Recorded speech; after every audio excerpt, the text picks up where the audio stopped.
Kenya के दारुल हुकूमत Nairobi में मारूफ सहाफ़ी और बोल न्यूज़ के सीनियर एंकर पर्सन का कत्ल। पाकिस्तानी हुकूमत ने वाक़े के हक़ाइक़ जानने के लिए कीनिया की हुकूमत से राब्ता कर लिया। तफसीलात के मुताबिक वज़ीर ख़ारजा बिलावल भुट्टो ने अरशद शरीफ के कत्ल पर इज़हार अफसोस करते हुए कहा कि अरशद शरीफ का कत्ल नाकाबिले यकीन और इंतहाई सदमे का बाइस है। अरशद शरीफ का कत्ल सहाफ़ी बिरादरी के लिए नाकाबिले तलाफ़ी नुकसान है। अरशद शरीफ के कत्ल पर लवाहिकीन सहाफ़ी बिरादरी और मद्दाओं से ताज़ियत करता हूँ। वज़ीर ख़ारजा ने कहा कि वज़ारत ख़ारजा कीनिया के हुक्काम से राब्ते में है। वफाकी वज़ीर दाखिला राना सनाउल्लाह ने भी एंकर अरशद शरीफ के कत्ल पर इज़हार अफसोस करते हुए अहले खाना से ताज़ियत का इजहार किया। वज़ीर दाखिला ने कहा कि कीनिया में अरशद शरीफ के साथ पेश आने वाला वाक़या अफसोसनाक है। वाक़े से मुताल्लिक़ हक़ाइक़ जानने के लिए कीनिया की हुकूमत से राब्ते में है। वज़ीर दाखिला का कहना था कि नैरोबी में पाकिस्तानी सिफारतखाना अरशद शरीफ के मामले पर मुआवनत कर रहा है। गमज़दा खानदान के दुख में बराबर के शरीक हैं।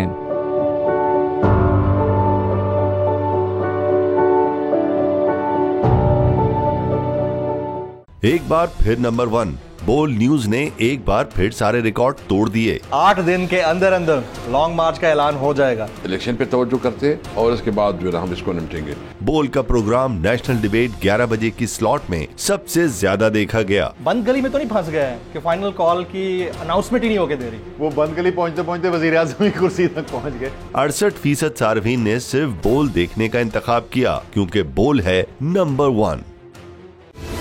सबसे बड़ी कवरेज, सबसे बड़े पैनलिस्ट, हमने तो बड़ी PMLN के वार सहे, वो भी बिला वजह। सबसे ज्यादा रिपोर्टर्स। इलेक्शन कमीशन की जानिब से कोई इंतजाम इतने अच्छे तरीके से नहीं किए गए। बोल की रिवायत, सबसे पहला नतीजा।